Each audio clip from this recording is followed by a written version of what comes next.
8h moins 10, Patricia Martin, votre invitée à présent, la députée de la France Insoumise de Seine-Saint-Denis, Clémentine Autain. Clémentine Autain, bonjour. Bonjour. La Seine-Saint-Denis est l'un des départements les plus touchés par le Covid-19. Le ministre de la Santé a parlé d'un bond de 63% de décès entre les 21 et 27 mars, donc il y a 3 semaines de cela.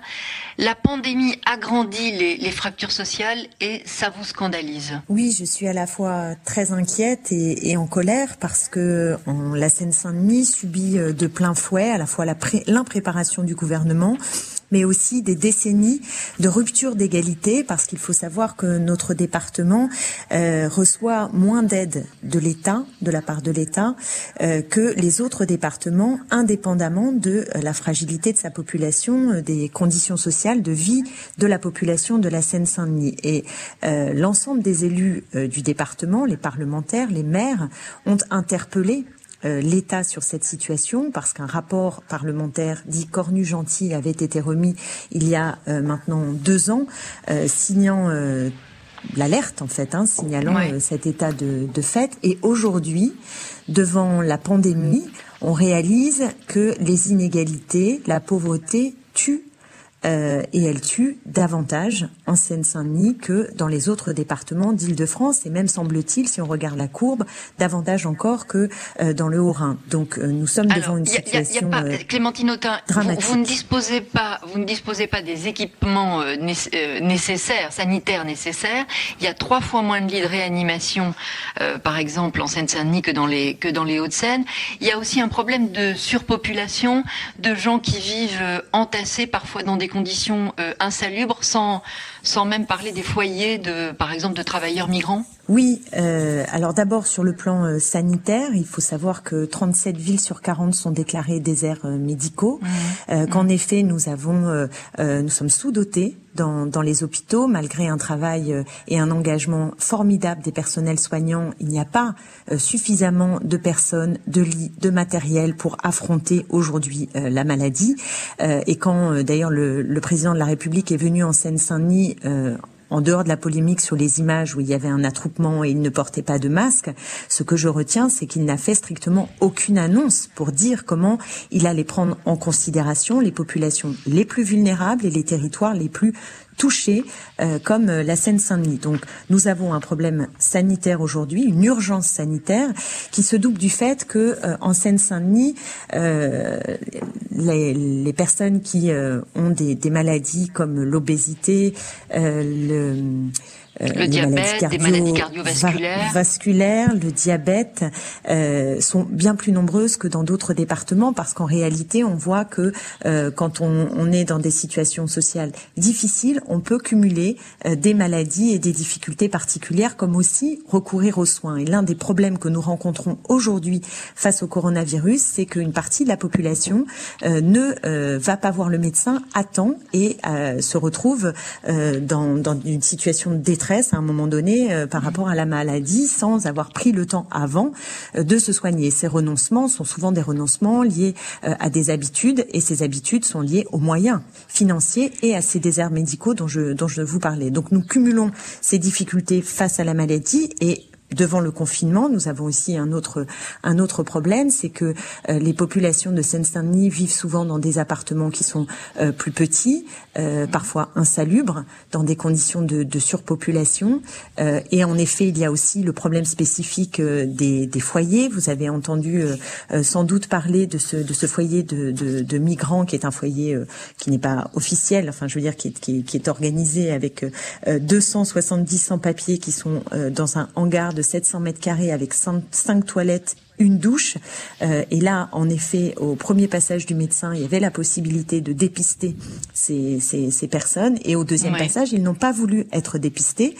Et c'est pourquoi nous demandons la régularisation des sans-papiers, parce que sinon, s'ils n'acceptent pas, par peur d'être contrôlés, faire ces tests, eh bien c'est toute la population. C'est non seulement eux qui sont en danger, mais c'est aussi le reste de la population. Donc nous avons des urgences qui disent à quel point nous sommes d'une certaine manière un miroir de cette société, un miroir des défaillances de l'État en particulier, mais pas seulement. Clémentine dans la façon d'affronter cette maladie. On voit bien que vous pointez du doigt le désengagement de l'État.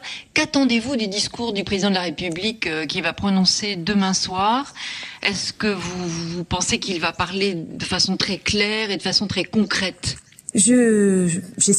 J'espère, mais vous savez, ça fait des semaines que nous l'interpellons, notamment à l'Assemblée nationale au moment des questions d'actualité, que nous écoutons ce que dit le gouvernement, souvent avec des messages très contradictoires d'un jour à l'autre, et nous sommes assez ahuris de voir qu'il est impossible pour ce gouvernement de penser un plan, d'anticiper les choses et de nous dire très concrètement ce qui va se passer en termes de production de masques, de matériel divers, de production de tests, parce que ce sont les conditions pour affronter la maladie correctement, mais aussi pour nous permettre d'envisager un déconfinement. Or, pour l'instant, ce sont les pieds nickelés et c'est extrêmement grave de ne pas avoir en face de nous un gouvernement capable d'organiser cette réplique dans un moment aussi tragique et aussi sur le plan de la récession économique qui s'annonce, qui va là aussi toucher particulièrement la Seine-Saint-Denis.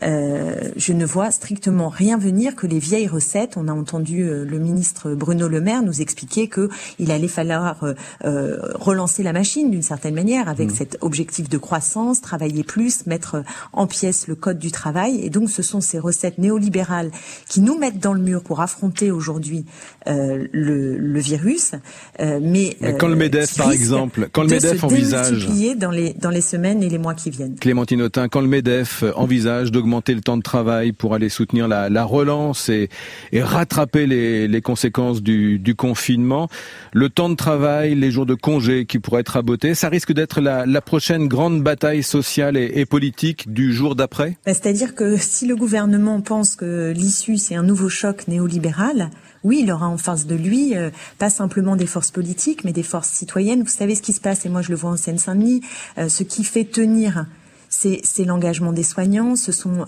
des bénévoles, des citoyennes et des citoyens qui font vivre l'entraide et la solidarité. Ces valeurs-là de partage, de protection, de bien commun, la hiérarchie aussi des métiers revisités. En Seine-Saint-Denis, nous avons de très nombreux aides-soignants, livreurs, caissières. Ce sont eux aujourd'hui qui font tenir la société.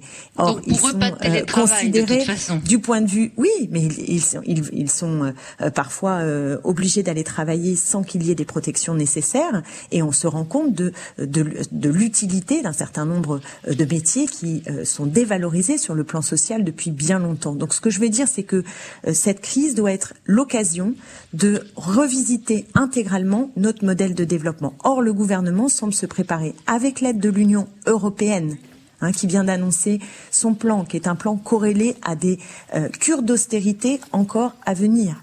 Et ces cures d'austérité, on voit où elles nous ont menés très concrètement à l'hôpital, avec par exemple 65 000 lits qui ont été supprimés et qui font qu'aujourd'hui, nous ne sommes pas en capacité de répondre et de faire face à la pandémie, et nous nous retrouvons dans des situations d'urgence totalement incroyables pour une puissance économique comme la France. Et je crois que la question qui va nous être posée, c'est est-ce qu'on continue à bâtir notre société sur des normes qui sont des normes de recherche du profit à court terme, et j'insiste sur le court terme parce que vous l'avez vu sur la recherche, le fait que la recherche sur le SRAS, qui aurait pu nous conduire à envisager mieux le coronavirus, ont été mises de côté parce qu'elles étaient jugées plus d'actualité, non rentables à court terme. Vous voyez bien que cette logique de court terme, cette logique qui fait primer le profit, la compétitivité internationale en lieu et place du partage des richesses, de la relocalisation de l'économie, c'est une logique qui nous met dans le mur. Merci Clémentine Autain. Donc le modèle d'un certain monde est mort, il faudra en inventer un autre. Merci à vous et bonne journée, bon dimanche.